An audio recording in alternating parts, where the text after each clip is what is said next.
10 फरवरी की सुबह ऑर्केस्ट्रा में काम करने वाली दो लड़कियां अपनी सहेली के कमरे का दरवाजा खटखटा रही थी, लेकिन काफी देर तक दस्तक देने के बाद भी जब दरवाजा नहीं खुला तब उन्हें अंदाजा हो गया कि जरूर सिमरन के साथ कुछ गलत हुआ है। फिर उसी घबराहट में उन्होंने तत्काल इसकी सूचना मकान मालिक को दी और फिर मकान मालिक ने तत्काल पुलिस को खबर की। मौके पर पहुंचने के बाद किसी तरह से कमरे का दरवाजा खुलवाया गया, लेकिन जैसे ही दरवाजा खुला कमरे के अंदर सिमरन उर्फ सिम्मी बिस्तर पर मृत अवस्था में पड़ी हुई थी। लेकिन इसके अलावा कमरे में और भी ऐसा कुछ था जिसकी वजह से आज हरियाणा का ये मामला समाचारों की सुर्खियों में है। साथियों, आज की ये कहानी है सिमरन की, वो सिमरन जो ऑर्केस्ट्रा में डांस करने का काम किया करती थी और हरियाणा के सिरसा में एक किराए के कमरे में बाकी डांसरों के साथ रहा करती थी। लेकिन एक डांसर बनने के पहले सिमरन की कुछ और ही कहानी थी। उसके जीवन में उसका पूरा हंसता खेलता परिवार था, लेकिन फिर उसकी जिंदगी में कुछ ऐसी उथल पुथल मची कि सब कुछ बदल गया। मीडिया खबरों की माने तो सिमरन मूल रूप से रतिया फतेहाबाद की रहने वाली थी और कहा जा रहा है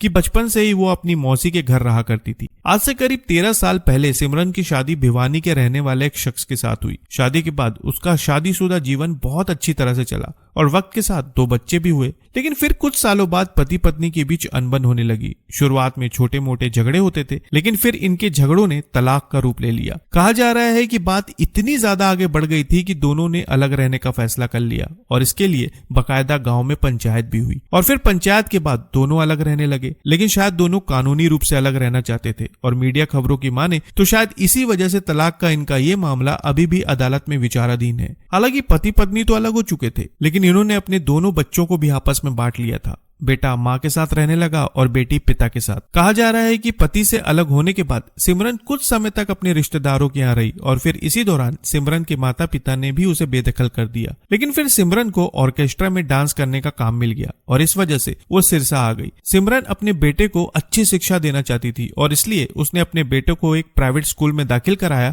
और उसे एक हॉस्टल में रखा। वहीं जिस ऑर्केस्ट्रा ग्रुप में वो काम करती थी उसके संचालक ने फौजी चौक के पास एक किराए का कमरा ले रखा था, जहाँ पर अब सिमरन ऑर्केस्ट्रा ग्रुप में काम करने वाली अन्य लड़कियों के साथ रहा करती थी। खबरों में कहा जा रहा है कि ऑर्केस्ट्रा में काम करने के दौरान जब भी उसे मौका मिलता वो अपने बेटे से मिलने चली जाती। लेकिन फिर इसी दौरान उसकी जिंदगी में एक नया मोड़ आया। कहा जा रहा है कि ऑर्केस्ट्रा में काम करने के दौरान उसकी मुलाकात सुनील नाम के एक व्यक्ति से हुई। सुनील थानी रामगढ़ का रहने वाला था। दोनों की जान पहचान बातचीत से शुरू हुई और फिर दोनों एक दूसरे के दोस्त बन गए। लेकिन फिर धीरे धीरे उनकी ये दोस्ती प्यार में बदल गई और अब होता ये था कि जब भी सुनील को मौका मिलता वो सिमरन से मिलने के लिए सिरसा चला आता और फिर दोनों एक दूसरे के साथ वक्त बिताते।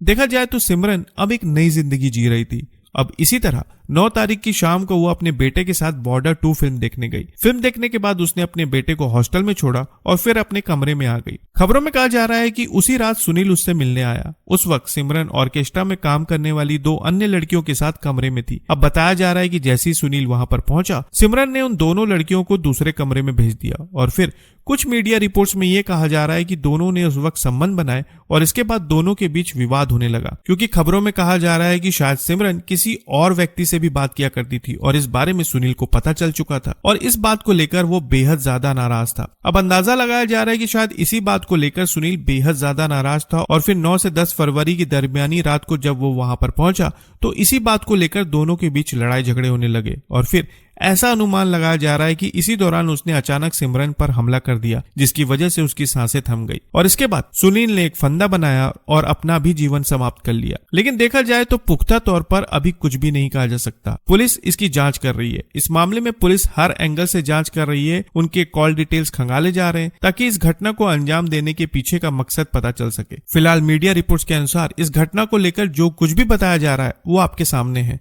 लेकिन अब देखना होगा कि जांच के बाद क्या पता चलता है। क्या इस घटना की कहानी के पीछे और कोई हैरान करने वाली सच्चाई सामने आने वाली है या नहीं, ये वक्त बताएगा। वैसे इस पूरे मामले पर आप क्या कहना चाहेंगे कमेंट में जरूर बताएं और नई खबरों के लिए चैनल को सब्सक्राइब करना ना भूलें। तो फिर मिलेंगे साथियों बिल्कुल एक नई खबर के साथ। तब तक के लिए आपका बहुत बहुत धन्यवाद।